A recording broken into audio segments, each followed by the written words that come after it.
Okay, I think we'll get started. Hello, everyone. I'm Chris Jaklevic. I'm the Patient Safety Beat Leader for AHCJ. Welcome to today's webinar. This fall, Forbes published a list of America's most generous billionaires. Ranking in the top tier were Bill and Melinda Gates, who have given away more than 20% of their wealth. But according to today's guest, that accolade is highly misleading. In fact, the billions that the Gateses have funneled into their charitable foundation have been directed towards self-serving causes that uphold Bill Gates's ego and reputation and provide a platform to exert undue influence on public health policy. Further, a substantial sum has gone to news organizations that cover the causes that Gates endorses. Investigative reporter Tim Schwab has spent several years reporting on the Gates Foundation to bring us a sweeping look at its activities. He is author of a new book called The Bill Gates Problem: Reckoning with the Myth of the Good Billionaire. Some of his reporting on Gates has appeared in The Nation, Columbia Journalism Review, and the BMJ, and has garnered an Izzy Award and a Deadline Club Award. I want to add that this book is a great read. I think that every journalist and every news media executive should read it. Tim, welcome, and thank you for writing this book. Thank you so much for having me, Mary Chris. Really an honor to be here with you. So I want to preface our discussion by saying that as far as we know, AHCJ has not received Gates Foundation funding. Our funding, in fact, is one of the first things Tim asked me about when I requested an advance copy of his book. That's the kind of diligent, follow the money kind of guy he is. First, I'm going to ask, first Tim is going to talk a little bit about his reporting and some of the main themes of his book. Then I'm going to ask a few questions, and then I will pitch Tim some questions from the audience. If you'd like to ask a question, you can type them into the Q&A space. Please do not put them in the chat. So use the Q&A to pose your questions. So Tim, tell us a little bit about how and why you wrote this book.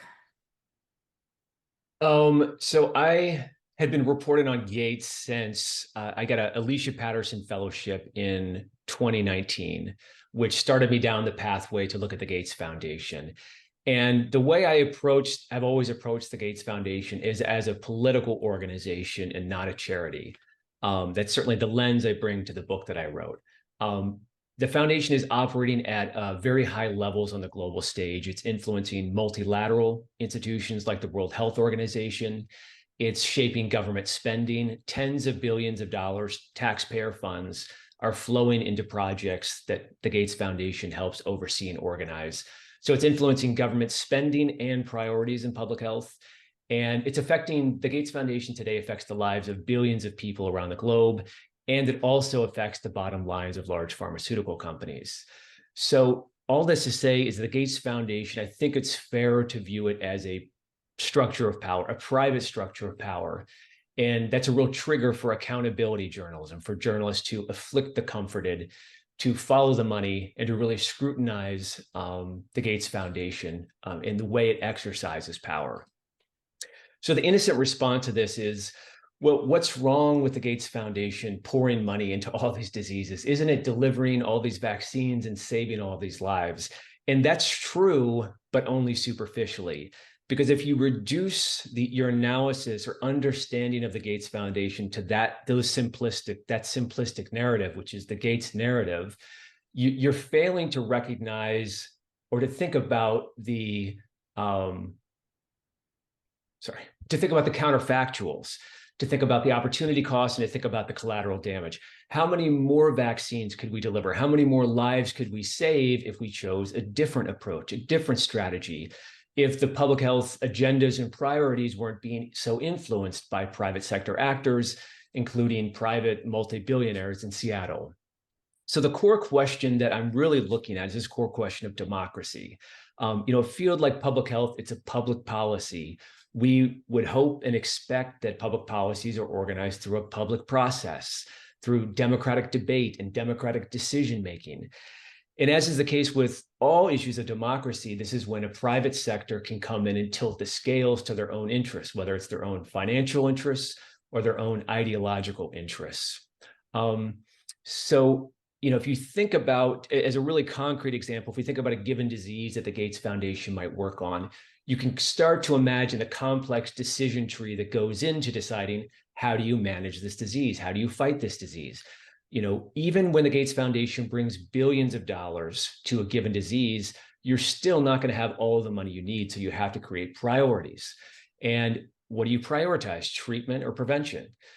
Within either of those, do you take a pharmaceutical approach or a non-pharmaceutical approach? Do you build clinics and build roads to get people to clinics? Do you train doctors, or do you buy, drugs and vaccines? Within the pharmaceutical approach, another decision tree. Do you work with and through the pharmaceutical industry, or do you challenge big pharma? Do you say it's inhumane, it's unfair, it's unethical, it's immoral that you have these life-saving drugs and vaccines that the poorest people on earth can't access?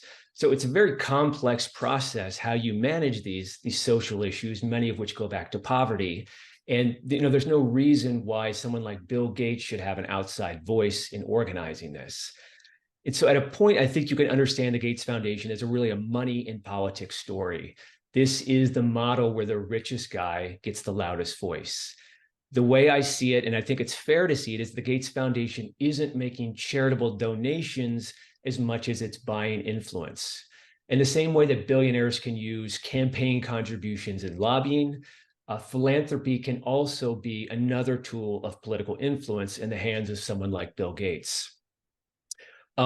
So over the years, there have been, it's worth noting, there have been many allegations of the Gates Foundation operating in a bullying and monopolistic manner. Most famously, the head of the WHO's malaria program in 2007 talked about that under Gates funding, the world's leading malaria scientists were, quote, locked up in a cartel, and the foundation's determination to have its favored research used to guide the health organization's recommendations, quote, could have implicitly dangerous consequences on the policymaking process on world health. So again, you're talking about potentially dangerous consequences. You're talking about life and death issues here that the Gates Foundation is involved in. And it's not that, I wouldn't argue that Bill Gates doesn't have good intentions. I would argue that he does have good intentions, in the sense that I don't doubt that Bill Gates really believes that he's helping the world. What I argue is that he's helping the world the only way he knows how, which is by taking control. And he has a very narrow idea of how we should manage public health, public education, agricultural development, climate change, contraceptive access. All of these areas in which Gates works, he brings a very narrow, ideologically often dogmatic view of how we should approach these problems and what solutions we should pursue. For Gates, it's kind of a classically neoliberal approach where it's the primacy of the private sector, market-based solutions, corporate partnerships, technology and innovation is the solution to every problem. So that's one way to solve problems, to approach problems, but it's not the only way. And I would argue it's not the most effective or the efficient way. So in the book, I talk to people across the foundation's work, not just in public health, but who say that they view that the Gates Foundation today is doing more harm than good. You can find fancy people at fancy institutions with fancy degrees saying this about Gates' work in public health today. You don't find these voices in the news media that often, but they are there. And to shift the conversation now, one place where I think that the Gates Foundation very clearly is doing more harm than good is its generous funding of journalism. So hundreds of millions of dollars in donations are now going from the Gates Foundation into journalism, into newsrooms. And I think that's one reason, and an important reason, but not the only reason, that the news media hasn't done a better job with the Gates Foundation. So the prevailing news coverage of Gates tends to write a story about a big donation that Gates makes, a big audacious plan it has to solve a disease, to fix agriculture. It's focused on its good deeds, and it ends up being a one-sided story. And there's a whole other side of the story that doesn't get told very often. So why aren't these voices given a more prominent place in the news media? This is a phenomenon, a bias that it's not just me saying this. Many reporters over the years have observed and reported this bias. You can look at Columbia Journalism Review back in around 2010, Seattle Times in 2011, Vox in 2017. They reported, this is their opening line. If you ever read media coverage of the Bill and Melinda Gates Foundation, you would assume everybody loves it. The Gates' foray into global public health attracts mostly uncritical adulation. So if you pay attention to the Gates Foundation, or you set up a Google News alert, as I have for years, and you see all the news written about the Gates Foundation, you see a very uncritical body of reporting on the foundation. So again, why do you have this disconnect? The job of journalists is to afflict the comforted and comfort the afflicted. The Gates Foundation is a very powerful institution. It has a $67 billion bank account. It's surrounded by allegations of bullying and monopolistic behavior. Why aren't journalists taking a harder look at it? Why aren't they scrutinizing and challenging the Gates Foundation? And I think there are a number of reasons that go beyond Gates funding. One is that Gates brings this classically neoliberal sensibility and politics to the table, which is it's kind of the water we've been swimming in. If you think about over the last few decades, this privatization of everything from our schools to our prisons to our space travel to municipal water supplies. So the Gates model, this sort of neoliberal sensibilities he brings, it just seems so normative and non-controversial and unremarkable, I think, to a lot of legacy media outlets and mainstream news outlets. Maybe that's part of the reason. Another reason, Bill Gates presents a powerful hero narrative. This is a guy who made lots of money and now is giving it all away, apparently in some altruistic act of humanitarianism. That's a powerful hero narrative. I think that in the United States, my own experience anyway, I feel like we're really socialized in many different ways to have a fascination with wealth. And I think that's kind of a deep-seated fascination that a lot of us have, whether we can see it or not, or acknowledge it or not. And I think that Bill Gates plays into that. Another reason is editors or publishers looking at, doing a critical story on Gates. They say, well, we only have so much reporting capacity with all of the things wrong in the world. Are we really going to put a reporter who's going to look askance at a billionaire giving away all of his money? Aren't there more important topics to look at? And at the same time, that newsroom might be getting a phone call from the Gates Foundation offering them $2 million, $5 million to expand their reporting on global health. So the foundation's funding, it tends to be earmarked for topics on which the Gates Foundation also works. In the field of global health, which basically means public health for poor people, arguably the Gates Foundation is the most powerful actor in this field.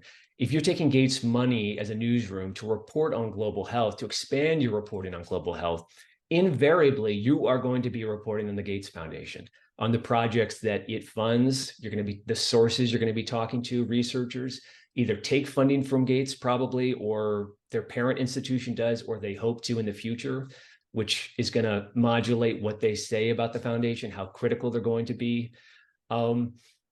So in the book, I have an entire chapter about the Gates Foundation's nexus with the news media, but throughout the book, I'm looking at the news media as a main character because it's been so helpful for Bill Gates and the Gates Foundation's really rise in power on the world stage.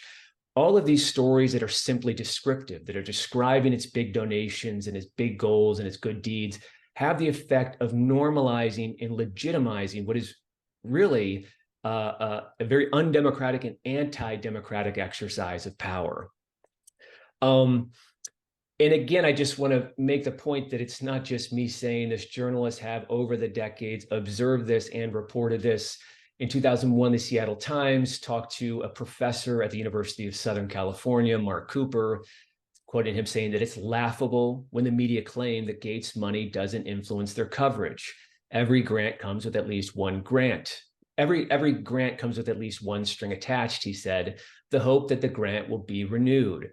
Recipients can be reluctant to bite the hand that feeds them. I don't know if the Gates Foundation's projects work, he said, and if the Gates Foundation is going to pay for all the news coverage around this, we're never going to know. So to me, that seems uncontroversial and certainly rings true to me. I think this bias and the funding effect of Gates' donations is real, and we should be paying attention to it. A coda there is that the Seattle Times a couple years later started taking funding from the Gates Foundation. So I'll end on maybe a more positive note or a complicating note, which is that my book now is out in news media. In my book, I name names about the news media, about outlets that have undisclosed financial conflicts of interest, about ethical problems that have emerged around the receipt of Gates funding. So it's kind of an uncertain landing place for my book, now that the media is reviewing the book and doing Q&As. So one anecdote is there's an outlet in Frankfurt in Germany that contacted me to do an interview. And first thing I wanted to do was find out, well, what else is this journalist written about the Gates Foundation? Did they take funding from the Gates Foundation? And they don't take funding as far as I can see. But the journalist had many times written about the Gates Foundation in the classic narrative, which is writing about the Gates Foundation according to what the Gates Foundation says. The journalist who interviewed me, he'd interviewed Bill Gates 5 different times. So I was expecting the interview to be potentially a slaughter, that he would be asking me a lot of tough questions, that he would be ideologically aligned with the Gates Foundation, that he might feel defensive or insecure because my reporting is raising questions about the style of reporting that he had previously done. That's not at all what happened. The journalist realized that there is another side of the story to the Gates Foundation. And your readers need to know that other side of the story. This is a question about independence and integrity, and it's so heartening and inspiring to me to have had this conversation with this journalist who just asked me a straight question and answer to get my perspective, to get another perspective on the Gates Foundation. So, I'll end that on a positive note. I would never say that no journalist has ever written tough critical journalism on the Gates Foundation, that journalism is universally failed to do its job. My book cites, a welter of great, incredible investigative reporting, even on the Gates Foundation. So it's not that critical reporting doesn't exist or can't exist. It's really a question of proportionality. So I'll leave it there and hand it back over to Mary Chris. Okay, thank you. That was a lot, but that was great. And thank you for the update on some of the response that you've gotten since this book has been published. To me, one of the most startling revelations in the book that I was not aware of is that is the extent to which taxpayers have been funding Gates Foundation activities. And one of the ways, this is not just through tax breaks that go into the foundation's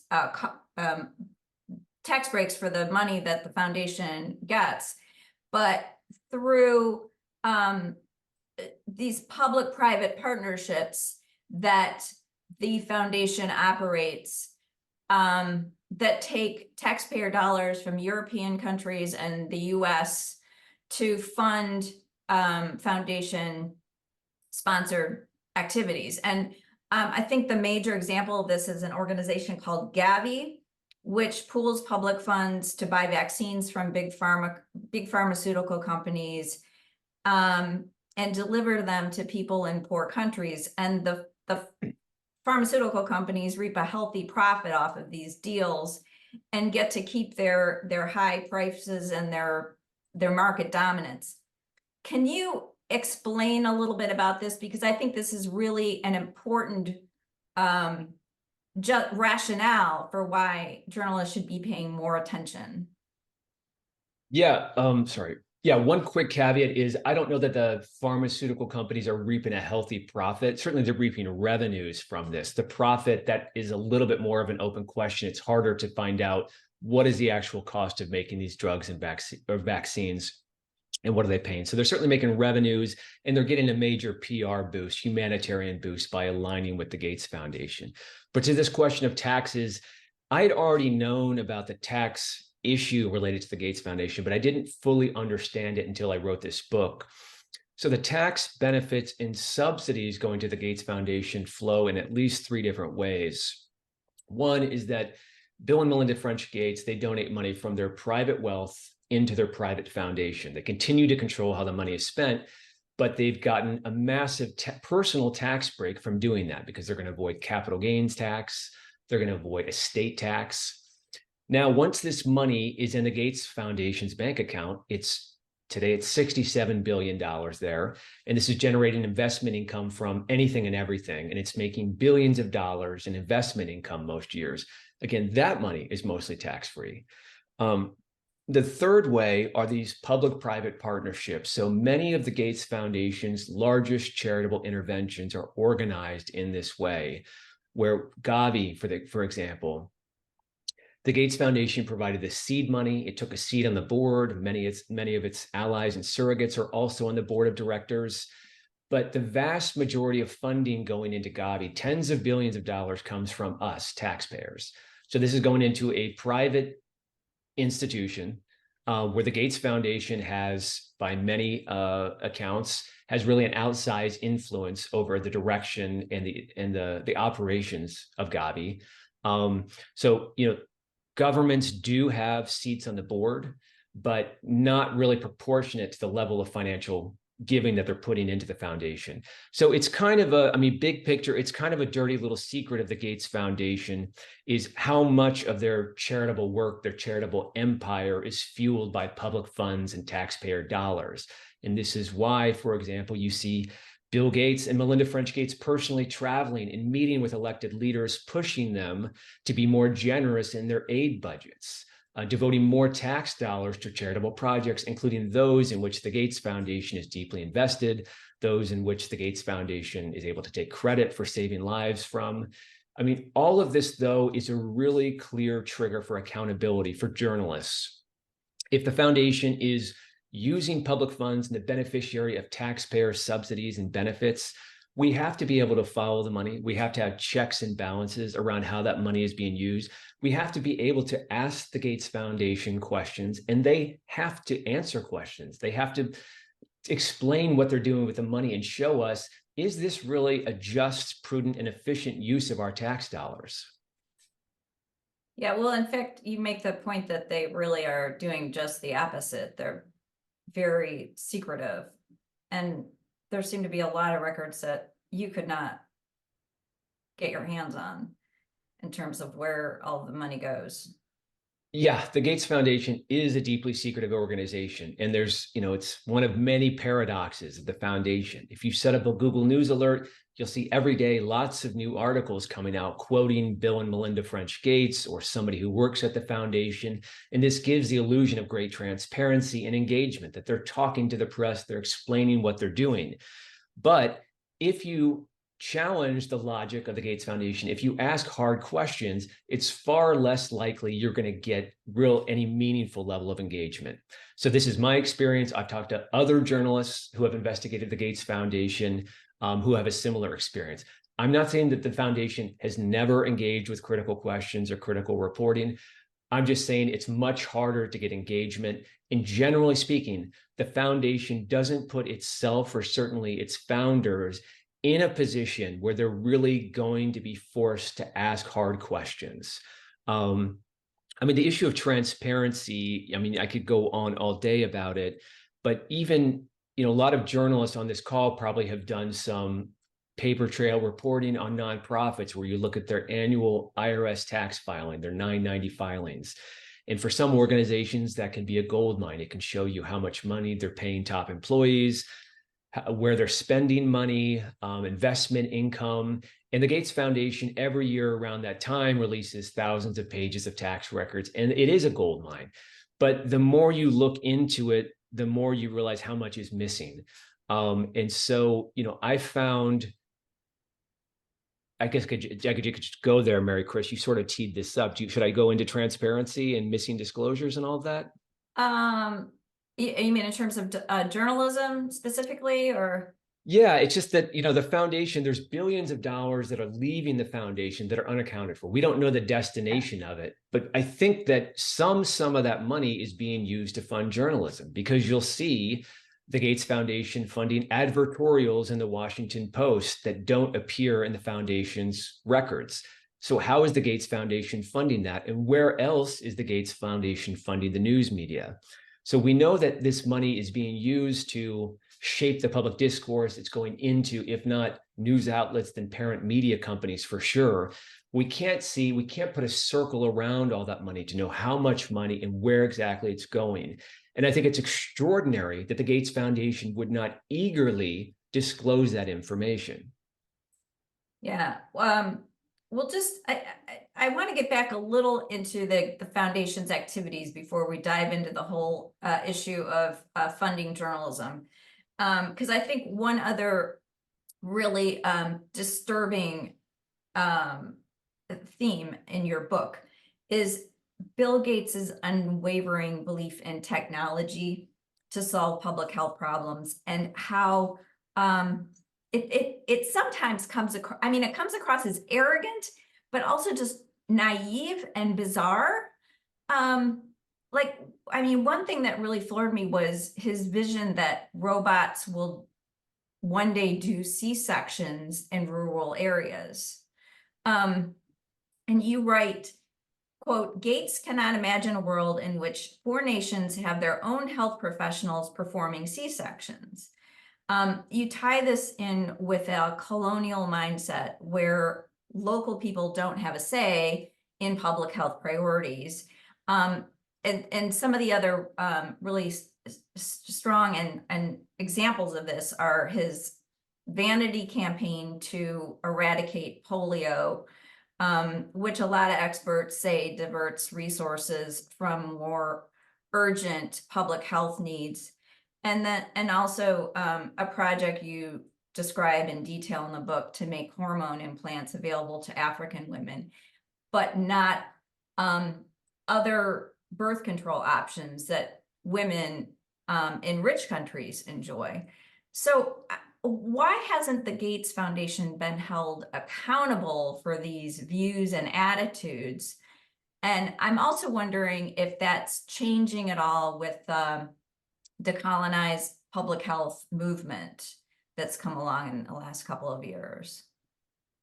Why hasn't the Gates Foundation be held accountable? I think, part of it is just this idea when it comes out into the world represented as a charity and as a philanthropy, it sort of has a way of short-circuiting our what would normally be our trigger for like scrutiny. Because at the end of the day, this is just a really rich guy in Seattle who has, a great deal of hubris and who believes that he and his small foundation, very wealthy foundation, really knows what is best for other people, what is the right solutions to every problem that it wants to solve. And yeah, I mean, anywhere you look at the way that it approaches these different issues, these public health issues, you can find contestation. You can find fancy people with fancy degrees at fancy institutions who are challenging what the Gates Foundation is saying. So how come those voices haven't been given more prominence? Yeah, I mean, that's the perennial question. That's the question that Vox asked in 2017. They said the media loves the Gates Foundation. These public health experts disagree. And it went on to cite, this great disparity. There's lots of, experts who would challenge the way that the Gates Foundation operates, the undemocratic manner in which it works. So, I mean, accountability can take many forms. There's always been good activism around the Gates Foundation. There have been critical scholarship. There has been critical reporting you can find. Government, Congress ultimately and the IRS, they have, they could create new rules and regulations over the Gates Foundation that could curtail some of these activities, that could make it more transparent, that could make it more accountable, that could put checks and balances on it. But Congress hasn't really done much in accountability over private foundations, over charity in 50 years. I mean, in terms of journalism, yeah, this is the age-old question. Why aren't journalists really giving that other side of the story to their readers? Why aren't they really fully showing that there are many different sides of this story and many different ways to tell that story? I mean, I don't know. I gave you the list of reasons why I think that funding is part of the reason. And by the way, I argue in the book that newsrooms should immediately stop taking funding from the Gates Foundation, that it's the history of problems, of ethical problems that have emerged around newsrooms taking funding from Gates, I think is a clear reason that they should stop taking funding from the foundation.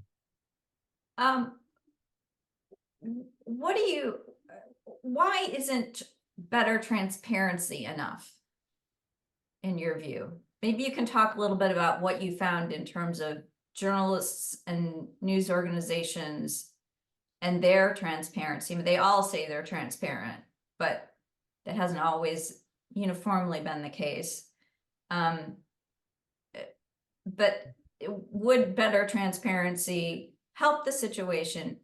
Why is it not a solution to just inform the readers, the listeners, the viewers that Gates was involved in the funding of the particular project?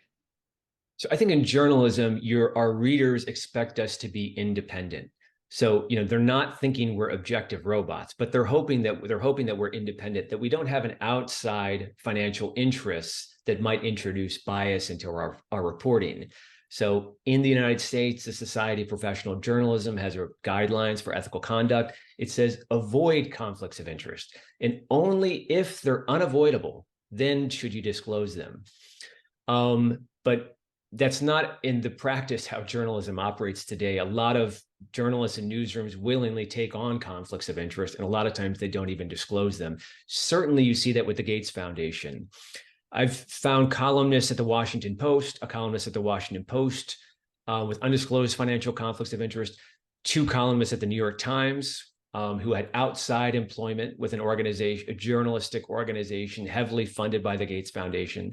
They used their column in the New York Times for years to uncritically report on the Gates Foundation, the projects the Gates Foundation funds, the Bill and Melinda Gates personally, without disclosing that they had this outside engagement with the Gates Foundation. And you can do a lot of legwork, as I have done, to get a news outlet to finally correct their articles and belatedly disclose a financial conflict of interest. It took years of talking to the New York Times to get them to finally disclose some of these conflicts of interest. But, I think inside higher ed, if I'm not mistaken, the Telegraph, they take funding from the Gates Foundation, and I've asked them, why don't you clearly and prominently disclose this when you're reporting on the Gates Foundation? So, the Gates Foundation has so much influence when it's giving a newsroom millions of dollars. It could be very strong in this point and say, if you're taking our funding, you have to disclose it or you lose your funding. The Gates Foundation could have that rule and enforce that rule, but it clearly doesn't. And we know it doesn't because you can look across the media landscape. The problem is, this is non-controversial to say that newsrooms should be transparent about financial conflicts of interest. Hopefully it's non-controversial, but transparency isn't enough. Remember, the goal is to avoid financial conflicts of interest, to be independent in our reporting and to not have financial ties. Can the target of your investigation, the subject of your reporting, also be your funder? No, that's an extremely non-ideal situation, extremely problematic situation for a journalist to be in. So is greater transparency an important goal? Absolutely. Should we be asking the Gates Foundation why it doesn't insist that its news partners are transparent about its relationships? Of course, but transparency can't be the end all, the be all. We need to get into a situation where newsrooms are avoiding financial conflicts of interest. And I just don't see how a newsroom can report around the Gates Foundation while taking funding from the Gates Foundation. You make the point that you don't object to all charitable funding of journalism. And certainly it's becoming more and more important in funding of journalism. Philanthropies, charitable organizations are, given the economics of journalism today, not-for-profit funders are becoming more and more important, and that is just not a situation that's going to go away. So I guess what I'm wondering, when you say that Gates funding is incompatible with journalism, well, how do you draw a distinction between the Gates Foundation and other organizations, other charitable organizations? Is there a litmus test that you would suggest that organizations use to determine whether they're going to take funding from a group? Yeah. I should qualify what I had said is that, I think you can take funding from Gates and still report critically on Gates. That can happen. It's something you could never do it under any circumstances. But nevertheless, I still think that the potentially biasing effects of Gates funding on newsrooms is so great and so apparent after the decades we've seen of Gates funding that that's a reason to rethink taking Gates funding. So to your question, my initial reporting for this on the Gates Foundation started with a journalism fellowship from the Alicia Patterson Foundation. This is by comparison to the Gates Foundation, an extremely small foundation that does one thing. It funds journalism, and it funds journalism for the sake of journalism. It's not that this Alicia Patterson Foundation has an internal agenda about a specific political project, and they hire journalists aligned with that agenda. Not at all. So that is one type of journalism funder. And then you have the Gates Foundation, which it's funding newsrooms specifically to amplify the topics on which the Gates Foundation works. The Gates Foundation has a huge portfolio of work on public education and global health, and it funds NPR to work on these issues. It's not just handing out checks and indiscriminate checks to say, here's the money, go for it. And in the book, I get into some of the mechanics of influence about the check-in calls that the Gates Foundation program officers do with editors and journalists to make sure that everything is on track and how that works. So I do think that whether it's prescribing how the money is used, or whether it's, having phone calls with editors to talk about coverage or potential coverage, all of that amounts to editorial influence. So I don't know, what is the right way for philanthropy to engage with journalism? I think it's hard. I think it's hard to figure out a kind of litmus test. But if there are people making credible observations, credible reporting about bias, about a conflict of interest introducing bias, I think you have to listen to that and you have to engage with that criticism. Okay, I'm going to take a few questions from our audience. One person asks, have you come across journalists in low and middle income countries who are also critiquing the Gates Foundation? Yes, I'm sure that's happening. I mean, Gates is also funding journalism in these countries you're asking about, low and middle income countries. So it's not that area is free of influence. Just last week, some journalists at The Wire, a publication in India, produced an incredible 3-part series, investigative series, looking at a rice fortification scheme that the Gates Foundation had been pushing. And they describe it in terms of regulatory capture of the Gates Foundation operating at that level of influence, shaping the staple food for more than 800 million poor Indians who would be getting this fortified rice. So it is the case that you can find journalists in low or middle income countries putting a critical lens to the Gates Foundation. But I would say probably on balance, you have a lot of Gates money flowing into newsrooms in poor nations. I mean, you think about how much influence, $500,000 to most newsrooms in the United States is a very significant sum of money. $500,000 to a newsroom in a low-income country. Can you imagine how much influence, how important that level of financial sponsorship would be? We know I can see enough in the foundation's grant making that money is flowing from the Gates Foundation into journalism in poor countries.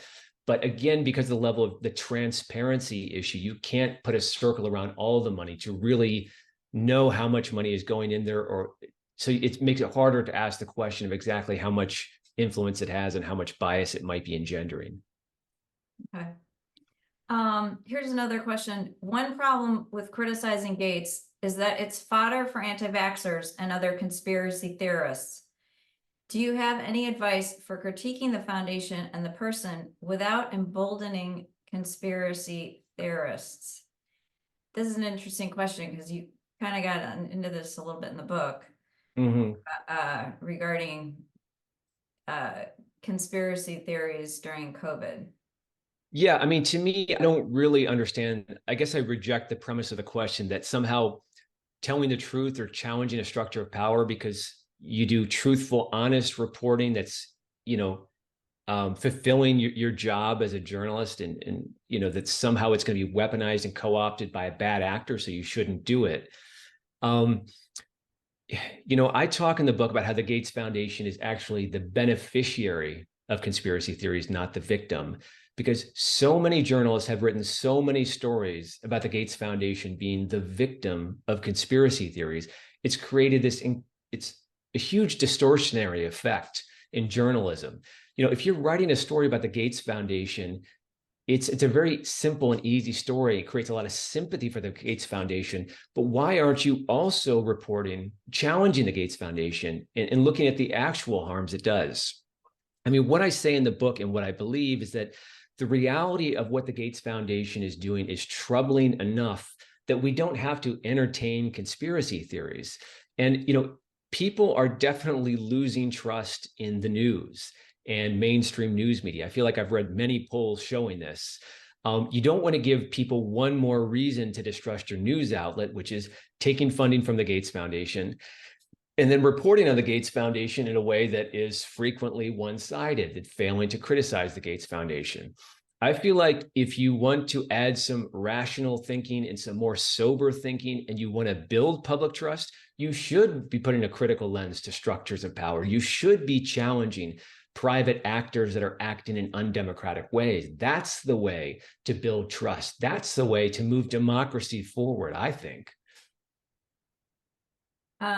Here's another question. Very few publications, apart from those that receive Gates Foundation funding, are willing to publish nuanced stories about global health. Where should journalists seek to publish these stories instead? So this is saying that if you report on global health, the only place to publish it is in a Gates-funded outlet. Is that the idea? I think they're looking for alternatives, like are there publications out there that do publish good, nuanced, unbiased global health news? I just recently saw that ProPublica, I think they have a global health reporter now who did a great story. I haven't followed all of her coverage. I think the New York Times has one or more people on global health who has done some great reporting.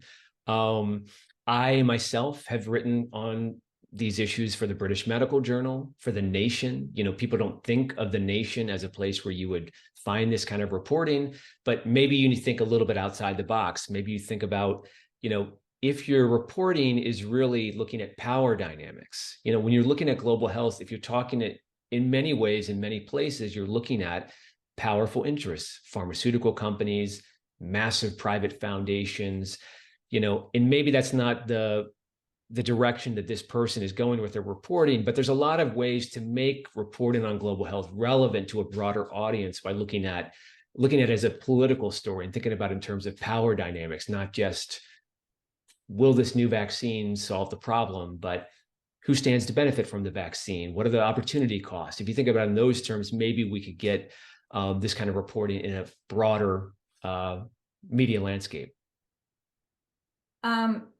Another question, what has been the response of the Gates Foundation, Gavi, World Health Organization, etc., to the book? Have you gotten any has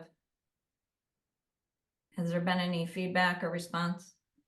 The Gates Foundation, or a spokesperson for Bill Gates, not the Gates Foundation, finally responded in the Daily Mail a few days ago and said, it was kind of a non-response.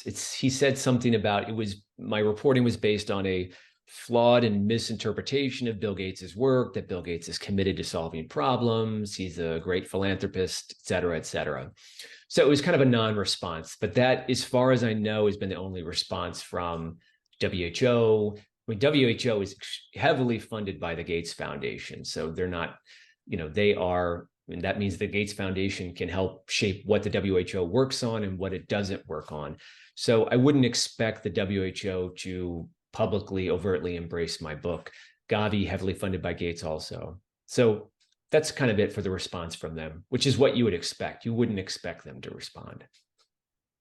One thing that you mentioned in the book is that you write that the news media, quote, took off the blinders in 2021, finally seeing that Bill Gates was not the Messiah they had described him as for most of the last decade. Now, of course, this was when Gates was embroiled in sexual misconduct scandals and his divorce.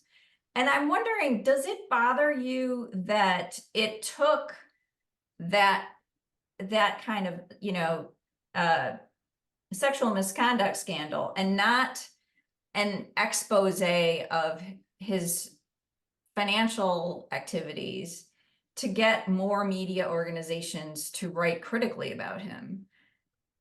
Well, I mean, the way I saw this story unfolding is that, there was an initial bad news cycle for Bill Gates because the reality of vaccine apartheid emerged in the pandemic response. And Bill Gates had put himself out in the media as like the most visible apologist for big pharma's patent rights. Well, people were saying we should waive the patents, we should share the vaccine technology, we should get every manufacturer up and running at full speed.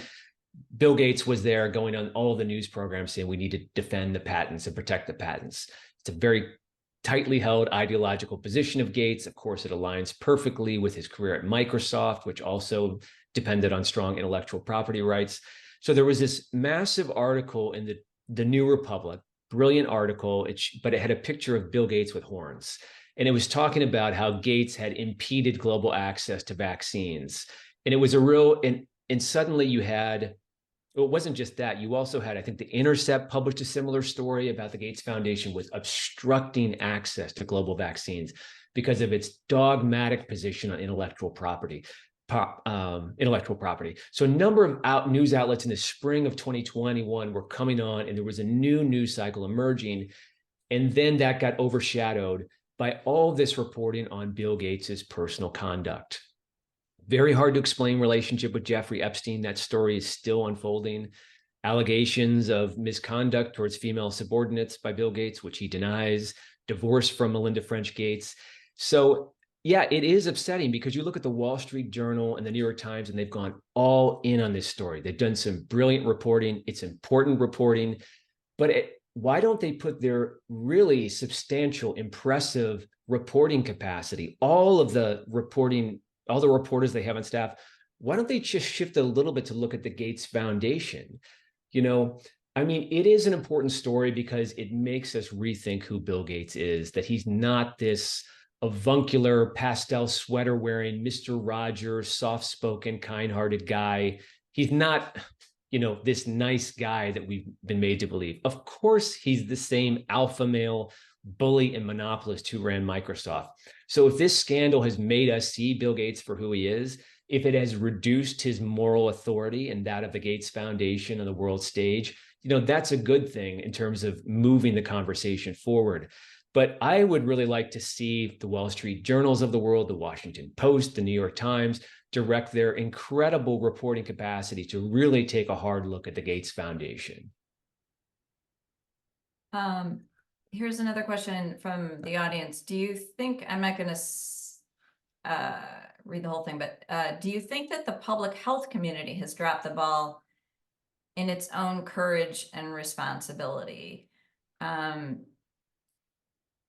Has there been much, I mean, you quote a lot of medical professionals, people involved in global health in your book, researchers, but in general, I mean, do you think that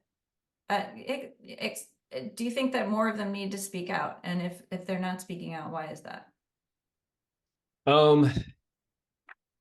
I mean, there's something called the Bill chill that researchers have described in published research and scholarship, academic scholars, that so many people today in fields like global health, again, this means public health for poor people, are funded by the Gates Foundation or trying to get funding from the Gates Foundation. It creates this chilling effect that people are reluctant to speak out about the Gates Foundation. This isn't universal. There are always been experts in public health, especially in the social sciences, which the Gates Foundation generally doesn't fund, who are publishing brilliant critical reporting. There's always been a strain of activism from like the public health world. Doctors Without Borders is this massive, well-known humanitarian body. They don't take funding from Gates, and that gives them some ability to criticize the Gates Foundation. They don't often, but they have over the years, challenged the Gates Foundation in ways that are important and public. It's hard because I think part of it is just this funding effect where so many organizations get funding from the Gates Foundation or want funding from the Gates Foundation that might suppress independent critical viewpoints on the Gates Foundation. But yeah, I mean, I don't want to, downplay the, really important work of all of the activists over the years in writing this book. I'm citing that work. I'm standing on the shoulders of giants of people from that community who have made the world pay attention, who have made us say, there is another side to the story. We need to be rethinking how this model of power works. Here's a question Stacy is asking. I'm struck by Tim's examples in the book of how Gates Foundation funded news outlets report on research funded by the Gates Foundation that is then spun through Gates funded nonprofit organizations. What are your ideas for advocating for transparency across the board? What needs to happen policy-wise to at least open up the foundation black box to public scrutiny? This is a really big question, and you get a lot into the book about how the foundation controls research, controls information. Do you have any ideas for making the information more transparent? I mean, there's this $100 word about epistemic power, about being able, the Gates Foundation being able to fund think tanks, universities, news media, and it funds so many different groups that it can really shape what we know about the Gates Foundation and how we think about the foundation. After decades of doing that, billions of dollars into advocacy, which is often just public relations, they can really shape what we know about it and how we think about it. I mean, for me, the end all is to rethink, especially from a journalistic perspective, is like, why would we take money from the Gates Foundation? I just don't think that is a wise or prudent thing to do. I don't think it's helpful to journalism. I think it's harmful. I mean, in terms of transparency, we have rules in every forum that we're going to talk about. You look at academic publishing, there are clear, almost universal rules that say you have to disclose financial conflicts of interest. Nevertheless, if you look into academic literature, it is a wasteland of undisclosed financial conflicts. Too strong of a word. There's a lot of academic scholars who are acting with great integrity and dutifully disclosing their conflicts, but there are so many who aren't. And certainly that is a problem in places with research funded by the Gates Foundation.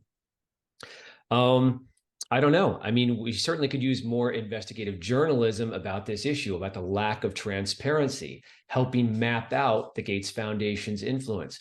For those journalists who have access to the Gates Foundation, ask them the hard question about how do you respond to these questions about non-transparency, about billions of dollars that are unaccounted for that we can't see the final destination of. Will you show us, chapter and verse where every dollar went? If not, why not? Why wouldn't you? You're a tax-privileged humanitarian body. What claim do you have to secrecy around this? Great. I think we're going to end it there. Thanks everybody for attending today. A recording of the webinar will be available at healthjournalism.org. And once again, I want to thank our guest, Tim Schwab. Thank you so much for having me. Have a great day, everybody.